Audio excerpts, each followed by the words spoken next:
आज हम लोग पढ़ेंगे अवतल दर्पण द्वारा बढ़ने प्रतिबिंब की स्थिति, यानी अवतल दर्पण में कब कब प्रतिबिंब कहाँ बनता है।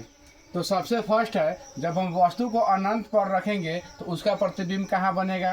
वस्तु वक्रता केंद्र और अनंत के बीच हो तब प्रतिबिंब कहाँ बनेगा। फिर वस्तु वक्रता केंद्र पर हो तो कहाँ पे बनेगा। वस्तु वक्रता केंद्र और फोकस के बीच में हो तो प्रतिबिंब कहाँ बनेगा और उसका स्थिति क्या है, उल्टा है कि सीधा है, वास्तविक है कि काल्पनिक है। ये सारी चीज़ों को बारे में हम यहाँ पे पढ़ते हैं। फिर वस्तु फोकस पर हो तो उसका प्रतिबिंब कहाँ बनेगा, और वस्तु फोकस और धूल के बीच में हो तो प्रतिबिंब कहाँ बनेगा। तो सबसे पहला हम देखते हैं प्रतिबिंब की स्थिति क्या होता है। तो जब वस्तु कहाँ पे हो, अनंत पे हो। अनंत कहने का मतलब ये जो दर्पण बनाए हैं, जो भाग उभरा हुआ है, बाहर से कलई किए हुए थे, कौन सा दर्पण है, अवतल दर्पण है। कौन सा दर्पण है, अवतल दर्पण है। और क्या करेंगे, हम वस्तु को कहाँ पे रखें, यहाँ फोकस है, ये पी है, ध्रुव पर है, और सी है क्या है, वक्रता केंद्र है। और हम वस्तु को कहाँ पे रखे हैं, अनंत पे रखे हैं, अनंत पे रखे हैं ना। और हम इसमें कल बताए हुए थे, कल वाले क्लास में, कि अगर कोई वस्तु मुख्य अक्ष के समानांतर आती है तो परावर्तन के बाद कहाँ से गुजरती है, फोकस से गुजरती है। तो हम वस्तु को कहाँ पे रखे हुए हैं, ये अनंत पे रखे हुए हैं ना।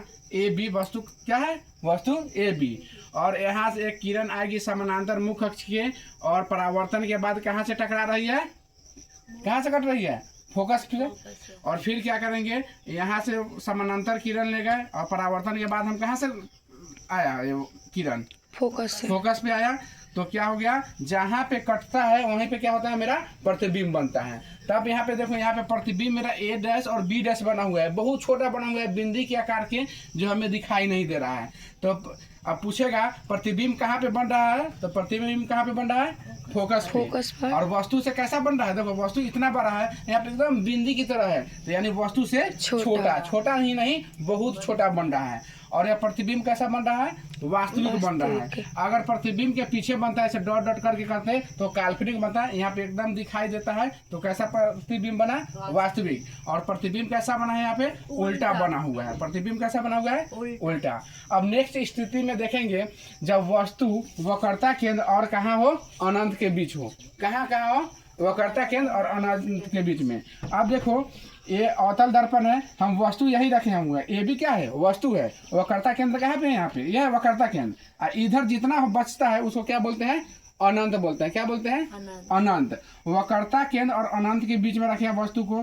तो वक्रता केंद्र अनंत के बीच में रखे हैं, तो मुख्य अक्ष के समानांतर एक किरण आएगी, जो परावर्तन के बाद में कहाँ से गुजरेगी, फोकस से। कहाँ से गुजरेगी, फोकस से गुजरेगी।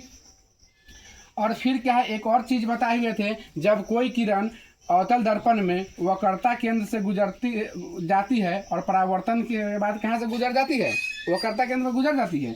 एक किरण तो एक ऐसे आया, फिर एक किरण हम वस्तु से क्या किए, वक्रता केंद्र के द्वारा गुजारे, और परावर्तन के बाद इसी पे लौट जा रहा है। तो जहाँ पे कटान बिंदु होगी वहीं पे क्या होगा, वस्तु का प्रतिबिंब बनेगा। तो यह वस्तु का प्रतिबिंब ए डैश बी डैश, देखो यहाँ ए डैश था, ए है और बी है, और यहाँ पे प्रतिबिंब क्या बना, ए डैश बी डैश बना।